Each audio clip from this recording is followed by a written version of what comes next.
This came out perfect. And it comes right out. I'm testing out this viral Pringle hack. I've seen this and been so curious about it, so now it's time to put it to the test.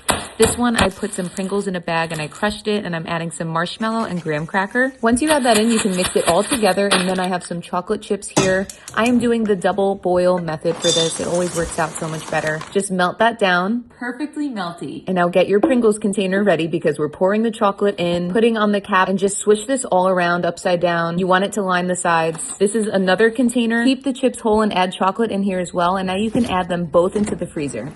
Now I have some creamy peanut butter here, and with a knife, I am spreading that onto my whole Pringles and continuing to stack just like this. I just took these out of the freezer. So now for number one, I'm adding in the broken Pringles and chocolate and mixing as I go and filling to the top. You can level this out. I feel like that helps keep things nice and even, and now just cap it up. Whoa, this is my leaning tower of Pringles. Now carefully,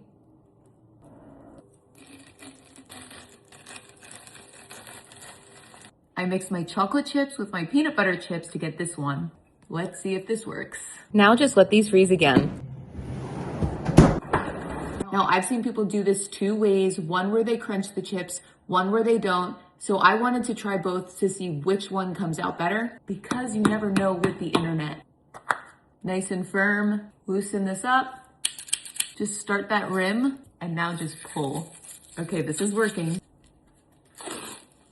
This came out perfect, and it comes right out. I've got a perfect little log here. Now just cut this open.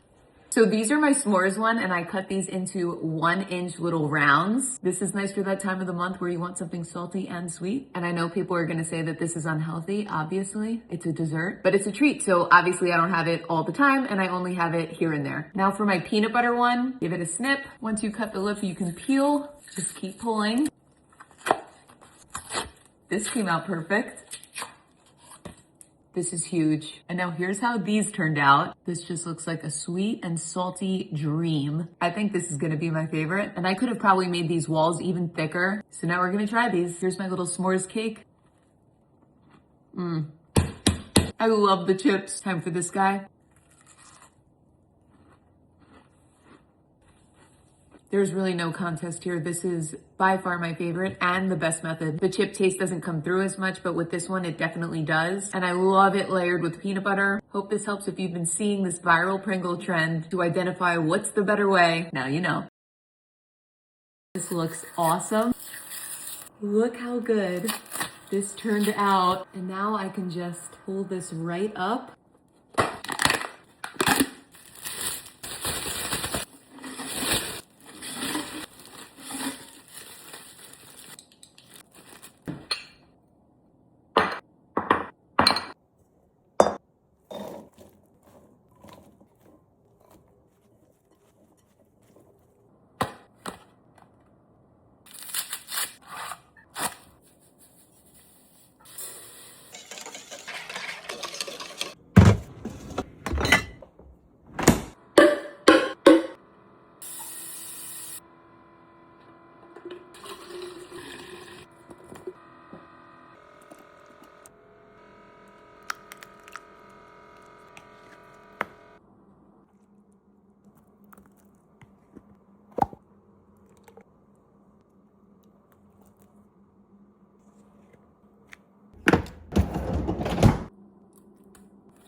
I meant to turn that off. I just took this out of the freezer. Now let's see if this worked. Hard to the touch. Carefully just trim this rim just a little bit. All right, this looks awesome. This is unreal. Look how good this turned out. And now I can just pull this right up. Whoa, this completely worked. Grab a knife, just cut it into slices. Each slice will be totally unique. I love it. Look at that. This is my pineapple one. Looks like this came out good. Now we can take this out, just wiggle it. Let me get this right out. And this will have the pineapple taste. Last is my strawberry. This looks good too. Let's unwrap. I love the color on this one. And I think the strawberry will taste really nice. I like 1-inch little rounds. These look so good. I love how every side is different and how you can do so many flavors. Right now, the ones that we left plain without any added jello flavors are sugar-free, apart from obviously the natural sugars and fruit. But I always get asked about less sugar desserts, so I thought this would be fun. And now if you are okay with sugar, these are strawberry, these are pineapple, and here's all three. You can definitely tell the difference. I added them to a platter, and now here's what that dip is for. Smear some right on top. I loved this dip on fruit growing up, so I figured this would be perfect. Time to try my creation here. I'm so glad I did this because this is the kind of dessert that I can still fit into my bikini. This was insanely good. Oh yeah, and these live in here now. We just needed the container. Hope you love it. All right, so if you are thinking about trying desserts in here, I highly recommend. They're so much fun. For the chocolate one, you do not need to spray with nonstick spray. And honestly, it's probably overkill even for the jello, but I did it just in case because I didn't want to deal with any messes. So I say just go for it. And you can put so many fun things in here. I think a Dubai chocolate flavored one would taste so good. Maybe a cookies and cream. I feel like I'm giving myself ideas here. But this is very much so a choose your own adventure kind of dessert. So with the chocolate one, feel free to put whatever you want in there. And same thing with the jello. If something feels like it might be good, I say just try it. I did not see anyone ever put jello or fruit in a Pringles container, but after I did the chocolate one, I was like, that would be a good idea. And so I just went for it. And sometimes that's how the best things are started. I really can't get enough of the fruit jello one. And so this is one that I've kept in my freezer now for over a week, and I'm gonna open this one. Important to note, in my flavored jellos, I added some of the Knox Gelatine also because that will help to stiffen it and really maintain its shape. So in the sugar-free one, it was just the Knox Gelatine, and in the flavored ones,